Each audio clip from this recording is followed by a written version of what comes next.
Halo, selamat datang di channel BFL. Pada saat ini kita akan belajar sebuah tutorial bagaimana cara merekam layar di handphone.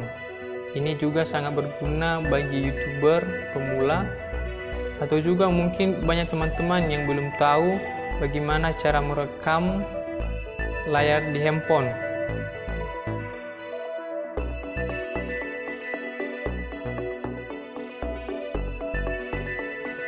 Dan sebelum kita lanjut, jangan lupa di subscribe dan bunyikan loncengnya. Terima kasih. Dan sebelumnya, silakan download aplikasinya di Play Store, ya seperti ini. Ketik saja perekam layar, baru download yang berlogo warna biru, dan silahkan install. Karena saya sudah install, makanya tinggal buka saja. Oke, teman-teman, kita akan lihat bagaimana tampilan aplikasi yang barusan kita download tadi. Nah, ini adalah tampilan awal dari aplikasi perekam layar. Tanda silang di pojok kanan itu menandakan kita sedang melakukan perekam layar, dan di bawahnya ini terdapat 5 fitur-fitur yang disediakan oleh aplikasi ini. Nah, sekarang kita akan klik pengaturannya. Dan pada saat ini saya akan mengajarkan pengaturan yang sering saya pakai kalau saya merekam layar atau kalau saya membuat tutorial yang sering saya gunakan sehingga hasilnya memuaskan.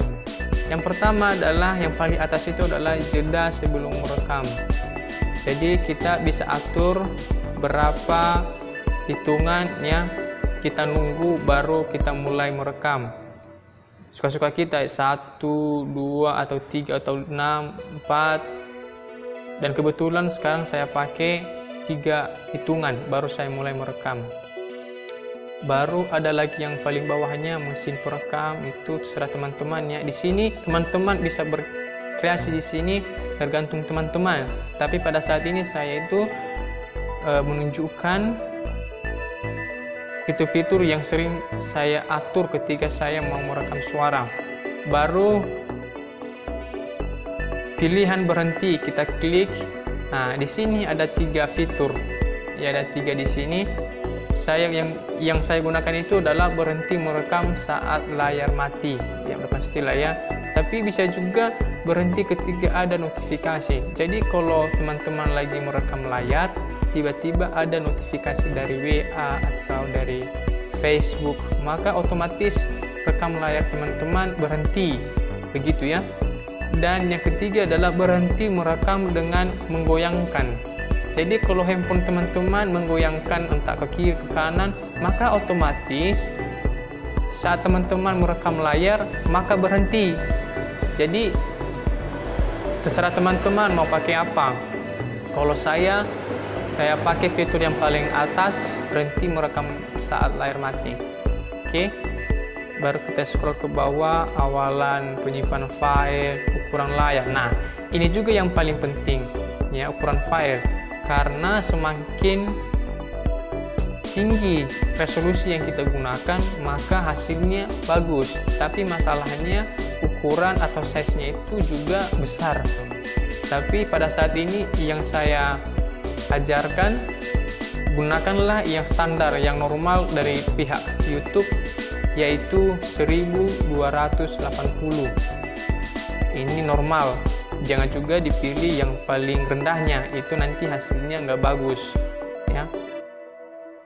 Pilihlah yang 1280. Oke.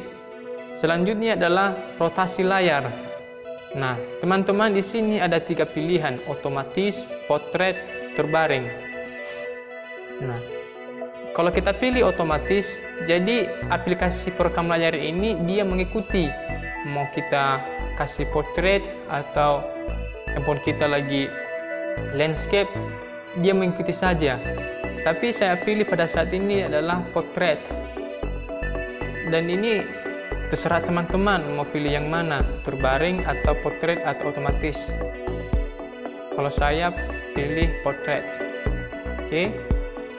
Baru tingkat bitnya saya gunakan 8 Mbps. Baru tingkat framenya 60 fps, pengkodean videonya. Nah, ada salah satu fitur lagi yang paling bagus ya menurut saya, yaitu rekam audio. Jadi ketika teman-teman menggunakan headset, apalagi itu ya, clip on, jadi bisa. Tapi jangan lupa diaktifin dulu fitur ini sehingga nanti hasilnya memuaskan. Kalau saya, setiap kali saya kasih tutorial, saya selalu menggunakan clip on atau headset gitu ya. Baru kualitas audionya saya pilih 128 kbps. Tingkat sampel audionya saya pilih 44.000 Hz. Baru yang paling penting lagi adalah saluran audionya. Di sini kita ada dua pilihan, mono atau stereo. Saya anjurkan pilih yang stereo supaya suaranya seimbang gitu ya, dan hasilnya juga memuaskan. Oke, banyak di sini pengaturan-pengaturan. Jika teman-teman di sini juga berkreasi, ya nggak apa-apa, silakan saja. Baru juga yang paling penting juga adalah storage. Ya, storage ini adalah dimana kita simpan file kita ini nanti kalau siap dimana kita simpan file kita ini setelah selesai merekam layar. Di sini ada dua pilihan, penyimpanan internal, penyimpanan kartu SD. Tapi pada saat ini saya pilih penyimpanan internal.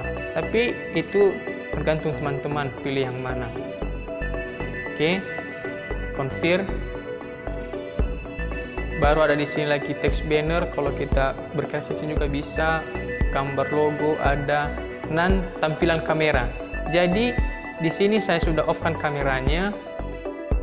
Kalau teman-teman aktifin tampilan kamera ini, jadi ketika teman-teman ngomong seperti ini, maka muka teman-teman itu nampak, foto teman-teman itu nampak, kelihatan.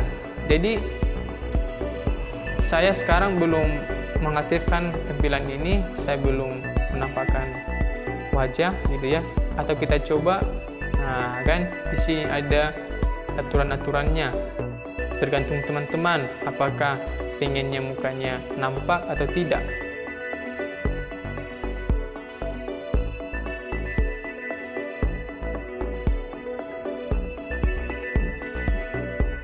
Banyak di sini pengaturan-pengaturan, tapi yang saya ajarkan ini adalah yang sering saya gunakan kalau saya merekam layar, dan sehingga hasilnya juga memuaskan.